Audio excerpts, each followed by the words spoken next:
Geography GK for WBCS, rail, police, CGL, SSC, bank and etcetera. First question number 1, ভারতের ক্ষুদ্রতম প্রতিবেশী দেশ হল? অপশন এ মালদ্বীপ, option B Nepal, option C Bhutan, option D Bangladesh. Correct answer option C Bhutan. আয়তনের দিক থেকে ভারতের ক্ষুদ্রতম প্রতিবেশী দেশ হল ভুটান। এর আয়তন প্রায় 38,394 বর্গ কিলোমিটার। মালদ্বীপ ভারতের ক্ষুদ্রতম জল প্রতিবেশী দেশ। এর আয়তন মাত্র 298 বর্গ কিলোমিটার। নাম্বার 2, সুবর্ণরেখা নদী তীরে কোন ইস্পাত নগরী অবস্থিত? Option A Jamshedpur, option B Durgapur, option C Bhilai, option D Rourkela. Option A Jamshedpur is the right answer. Jamshedpur শহরটি সুবর্ণরেখা এবং খড়কাই নদীর সংযোগস্থলে অবস্থিত। সুবর্ণরেখা নদী এই শহরের প্রধান নদী, যা পশ্চিম দিক থেকে দক্ষিণ পূর্ব দিকে প্রভাবিত হয়। খড়কাই নদীও এই শহরের একটি গুরুত্বপূর্ণ নদী, যা দক্ষিণ দিক থেকে এসে সুবর্ণরেখা নদীর সাথে মিলিত হয়। কোশ্চেন 3, কুয়াশা ও সামুদ্রিক আর্দ্রতা যে গাছের বৃদ্ধিতে সাহায্য করে? অপশন এ চা, অপশন বি পাট, option C coffee, option D ইক্ষু। Option C coffee is the right answer.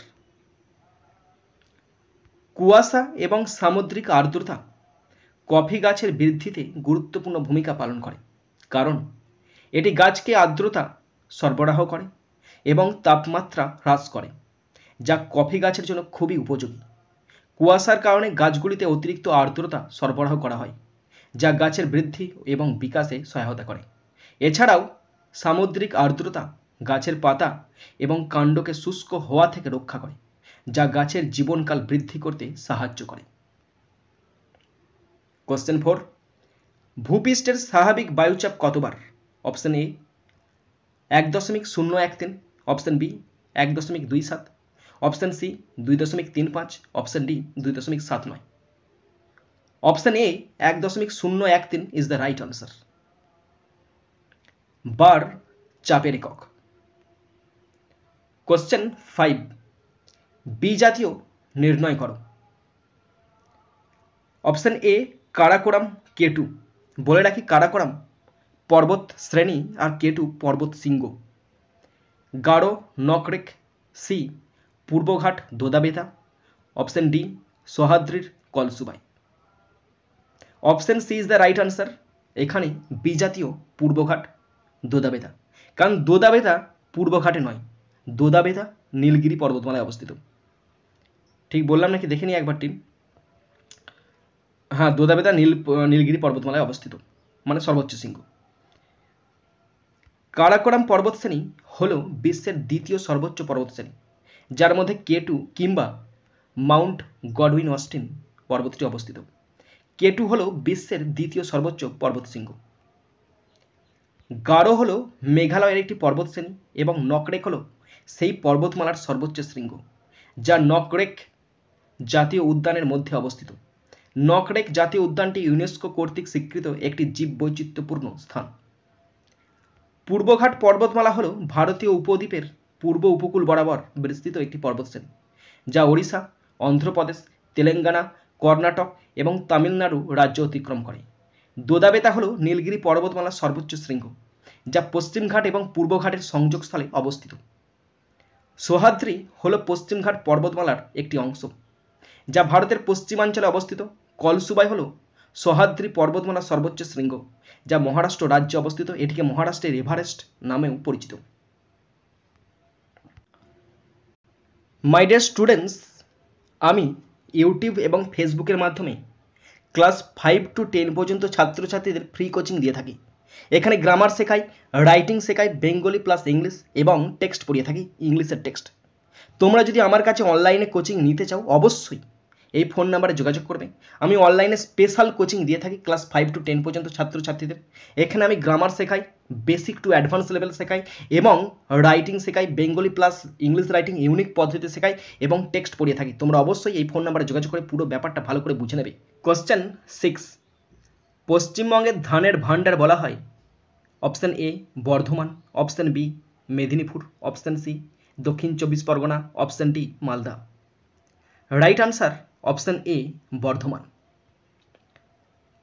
Purba Bardhaman, basically পূর্ব বর্ধমানকে বলা হয় পশ্চিমবঙ্গের ধানের ভাণ্ডার। কোশ্চেন 7, দুটি মুখ্য জোয়ার ও গৌণ জোয়ারের মধ্যবর্তী ব্যবধান কত? Option A 52 minute, option B 6 ঘন্টা, অপশান সি 24 ঘন্টা, অপশান ডি 24 ঘন্টা 52 মিনিট। অপশান ডি 24 ঘন্টা 52 minute is the right answer. দুটি মুখ্য জোয়ার ও গৌণ জোয়ারের মধ্যে সময়ের ব্যবধান প্রায় 12 ঘন্টা 26 মিনিট। কোনো নির্দিষ্ট স্থানে প্রথম মুখ্য জোয়ারের পর 12 ঘন্টা 26 মিনিট পরে গৌণ জোয়ার হয় এবং আবার 24 ঘন্টা 52 মিনিট পর সেই স্থানে পুনরায় মুখ্য জোয়ার দেখা যায়। কোশ্চেন 8, ভারতের কোন রাজ্য কফি উৎপাদনে প্রথম? Option A Karnataka, option B Madhya Pradesh, option C Assam, option D Paschimbanga. Option A Karnataka is the right answer. Karnataka ভারতের মোট কফি উৎপাদনের প্রায় 71% এর জন্য দায়ী। কেরালা কফির দ্বিতীয় বৃহত্তম উৎপাদক, যা মোট উৎপাদনের প্রায় 20%-এর জন্য দায়ী। তামিলনাড়ু তৃতীয় বৃহত্তম উৎপাদক, যা ভারতের মোট কফি উৎপাদনের 5%-এর জন্য দায়ী। কোশ্চেন 9, সমুদ্রপৃষ্ঠে বায়ুর চাপ? Option A 101.2 millibar, option B 1017.5 millibar, option C 1019.7 millibar, option D 1026.3 millibar. Option এটা ভুল আছে, অপশান এটা হবে 1013, এটা 1013 হবে। হ্যাঁ, এটা 1013.2 মিলিবার, এটা আমি ভুল লিখেছি। Option A is the right answer, 1013.2 মিলিবার, 1013.2 মিলিবার। সমুদ্রপৃষ্ঠে বায়ুর চাপ আদর্শভাবে প্রায় 1013.25 মিলিবার বা 14.7 পাউন্ড প্রতি বর্গ ইঞ্চি পিএসআই। এটি 1 এটিএম বা 29.92 ইঞ্চি পারদ এর সমানও বলা হয়। কোশ্চেন 10, নিচে কোন নদীটি উৎসের কাছে সাংপো নামে পরিচিত? Option A Ganga, option B Brahmaputra, option C Teesta, option D Kosi. Right answer option B Brahmaputra. Brahmaputra নদীটি তার উৎসের কাছে সাংপো নামে পরিচিত। তিব্বতে এটি ইয়ারলুং সাংপো নামে পরিচিত। সাংপো শব্দের অর্থ হল শুদ্ধকারী। কোশ্চেন 11, কোন পাহাড়ের সর্বোচ্চ শৃঙ্গ Sarabati? Option A Patkai, option B মাসি, option C Kohima, option D বিন্ধু। রাইট আনসার অপশান ডি বিন্ধু। সারাবতী শৃঙ্গটি বিন্ধ্য পর্বতমালায় অবস্থিত। এটি বিন্ধ্য পর্বতমালার সর্বোচ্চ শৃঙ্গ। এটি সমুদ্রপৃষ্ঠ থেকে প্রায় 2467 ফুট অর্থাৎ 752 মিটার উঁচুতে অবস্থিত। এখন দেখে নেব ভারতের বিভিন্ন পর্বতের সর্বোচ্চ শৃঙ্গ।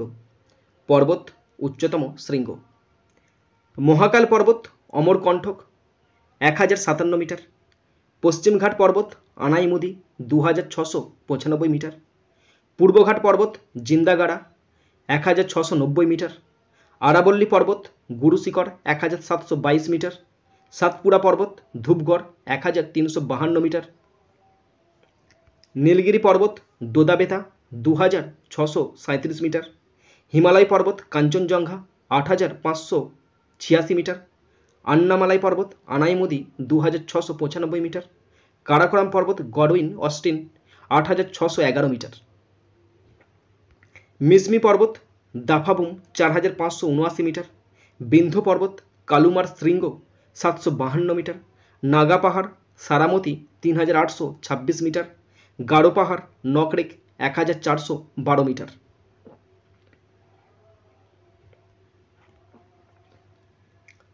কোহিমা পাহাড় জাপাভো 2995 মিটার, বাবাবুদান পাহাড় মুলানগিরি 1923 মিটার, শিলং পাহাড় শিলং শৃঙ্গ 1961 মিটার, মিকির পাহাড় ডাম্বুকচো 1363 মিটার, ছোটনাগপুর মালভূমি পরেশনাথ 1366 মিটার। কোশ্চেন 12, কোন শহরে কখনোই দ্বিপ্রহরে সূর্য ঠিক মাথার ওপর থাকে না? Option A Arambagh, option B Mumbai, option C Delhi, option D Chennai. Option C Delhi is the right answer. যে শহরগুলি বিষুবরেখা বা এর কাছাকাছি অবস্থিত সেখানে দ্বিপ্রহরে সূর্য ঠিক মাথার ওপরে থাকে, তবে বিষুবরেখা থেকে দূরে অবস্থিত শহরগুলিতে কখনোই দ্বিপ্রহরে সূর্য ঠিক মাথার ওপরে থাকে না। উদাহরণস্বরূপ কলকাতায় বা বাংলাদেশে অবস্থিত অন্য কোনো শহরে দ্বিপ্রহরে সূর্য ঠিক মাথার ওপরে থাকে না। দিল্লিতে দুপুরে সূর্য ঠিক মাথার ওপরে থাকে না। দিল্লি বিষুবরেখা থেকে উত্তরে অবস্থিত, তাই বছরে একবার বা দুবার ছাড়া অন্য সময়গুলোতে দুপুরে সূর্য ঠিক মাথার ওপরে থাকে না। কোশ্চেন 13, নিশীথ সূর্যের দেশ বলা হয়? Option A Japan, option B চীন, option C Brazil, option D Norway. Option D Norway is the right answer. নিশীথ সূর্যের দেশ বলা হয় নরওয়েকে। এটি নরওয়ের উত্তর অংশ যা সুমেরু বৃত্তের উপরে অবস্থিত। সেখানে মে মাসের মাঝামাঝি থেকে জুলাই মাসের মাঝামাঝি পর্যন্ত 24 ঘন্টা সূর্যের আলো দেখা যায়, তাই এই দেশটিকে নিশীথ সূর্যের দেশ বলা হয়। Question 14, National Institute of juridical science কোনটা? Option A Salt Lake, option B Kalyani, option C দুর্গাপুরে, option D Joka. Option A Salt Lake is the right answer. National Institute of juridical science বা West Bengal National University of juridical science Bidhannagar, Kolkata, Paschimbanga, ভারতে অবস্থিত। এর প্রধান ক্যাম্পাসটি salt লেকের পূর্ব metropolitan বাইপাসের পাশে 5 acre প্লটে অবস্থিত। And last question, question 15, নিম্নলিখিত কোনটি নদীর মধ্যগতির শেষ ভাগে তৈরি হয়? অপশন এ নদীচর, অপশন বি অশ্বক্ষুরাকৃতি হ্রদ, অপশন সি নদীর আঁকাবাঁকা গতিপথ, অপশন ডি বিনুনি আকৃতির নদী। অপশন সি নদীর আঁকাবাঁকা গতিপথ ইজ দ্য রাইট আনসার। নদীর মধ্যগতির শেষ ভাগে মূলত নদীবাঁক বা মিয়েন্ডার তৈরি হয়। নদীর আঁকাবাঁকা গতিপথকেই নদীবাঁক বা মিয়েন্ডার বলা হয়। মধ্য ও নিম্ন প্রবাহে নদীর গতি কমে গেলে নদী তখন সর্পিল গতিতে আঁকাবাঁকা পথে প্রবাহিত হয়ে নদীবাঁকের সৃষ্টি করে।